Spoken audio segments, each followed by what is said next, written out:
All right. Hello, everyone. My name is Cruz Romero. I am the Director of Communications for the Student Assembly Board of Directors.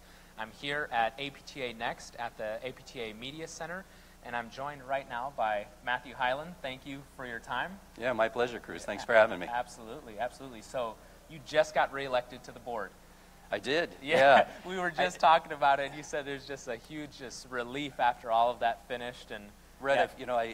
I feel like I was just elected, to my first term, and all of a sudden I turned around and 3 years had passed and I'm a candidate again. So it's been a busy day 7 here on site in Boston. Love Boston. Yeah. My family's from this area, so it's like coming home. That's special to me. Awesome. But it started with a board meeting, and then candidacy, elections, launch right into the House of Delegates, get out of there, and now we're at Next. Awesome. That's great. It's an exciting time for sure. Yeah. So, and I love the fact I get to follow Dr. Shields. So yeah, thanks for that setup really nicely. I feel like Lisa Mack's opening act right now.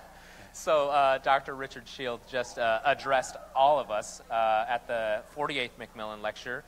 Just an incredible presentation. And then turn over the hourglass. Turning over the hourglass. That's right.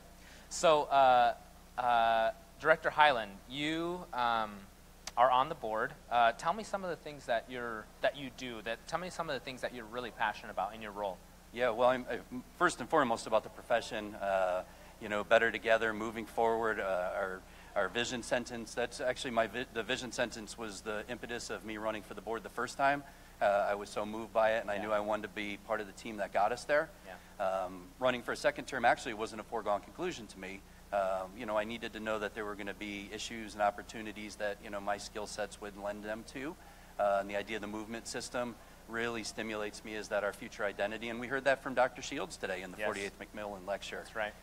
In terms of my personal work on the board, I've really, membership models, we have these 7 bold moves that Dr. Dunn, our president, has outlined over the last, couple of days here on site. That's right. And one of those is make it easy to be an APTA member, yeah. which doesn't sound overly bold, but it's incredibly bold, because what it means is, instead of going with our one-size-fits-all membership model, we need to, kind of tear it down and say, how can we do this differently? How can we, bring it to different people in different ways, whether you're a stay-at-home parent or you have a clinic that has 30 people in it. Right. You're trying to get membership for your whole clinic. So, right.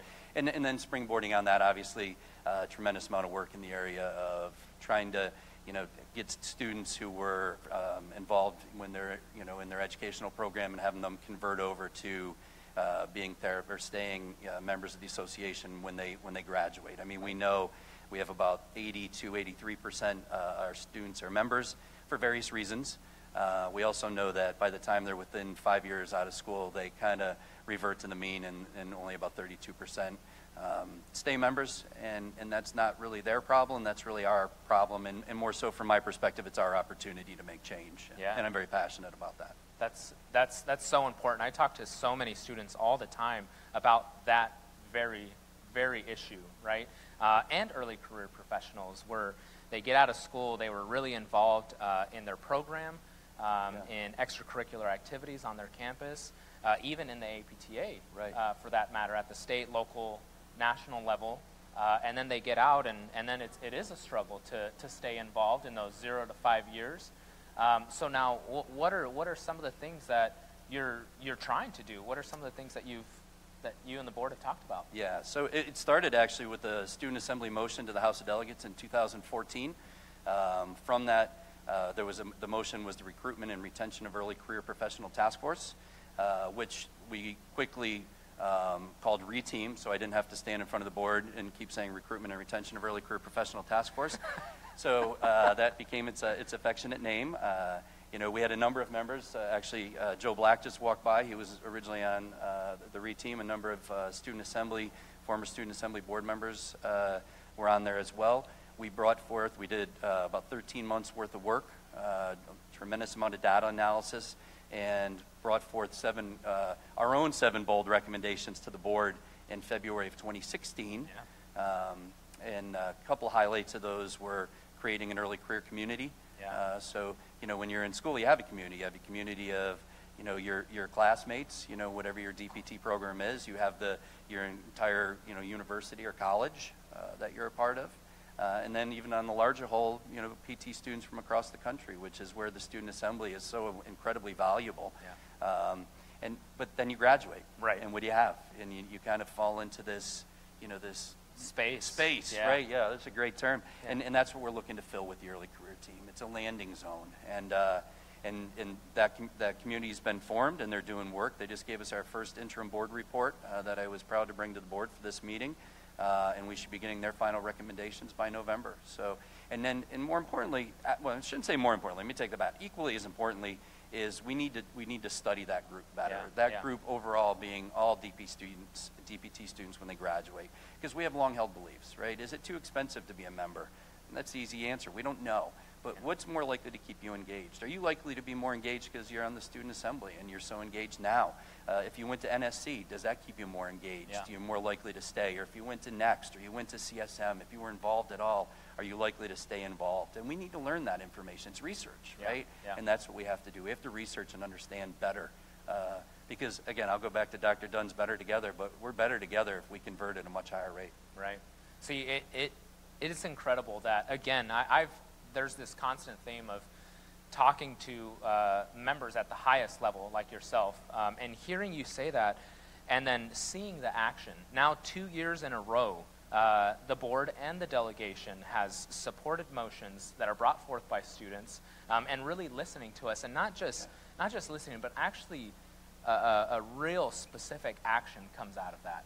And that, again, it means so much because it really shows with some action, right, that you are listening to us. So that really means a lot. And I think hopefully students out there are really thinking the same thing. So I'm really curious, what is your vision for all of this? What would it mean if we actually captured this group? What would it mean for our profession, for our association, for our society? Yeah, nothing but great things, right?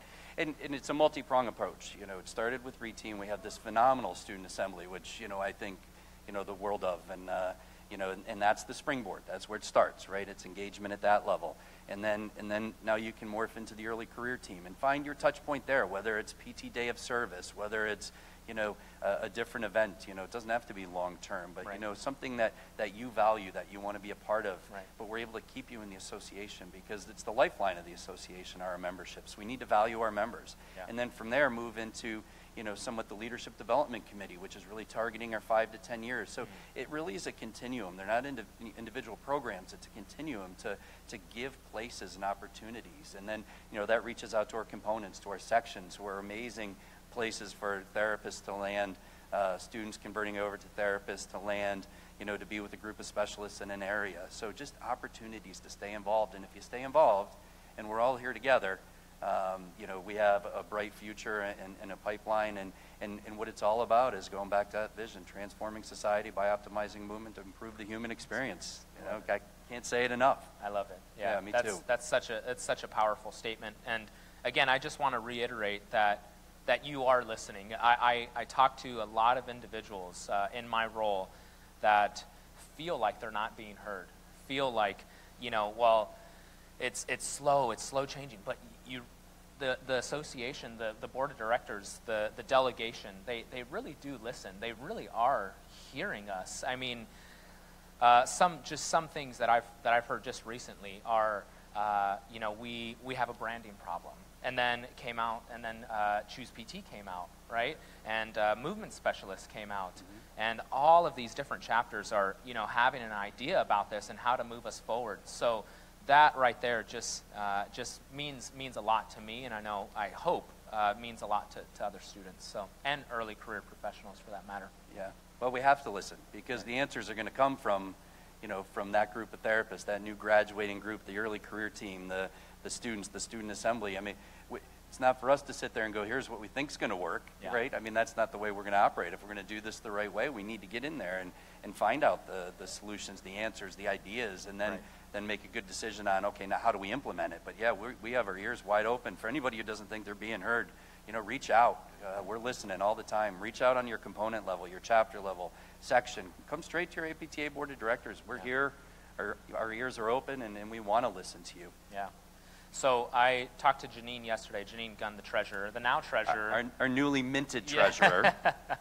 about the board and how your role is 100% volunteer. You Yeah. do this to improve literally our profession, Yeah. right? Yeah, and just hearing that again and seeing that and seeing how passionate you are about that and hearing you say, I want to hear from you, right?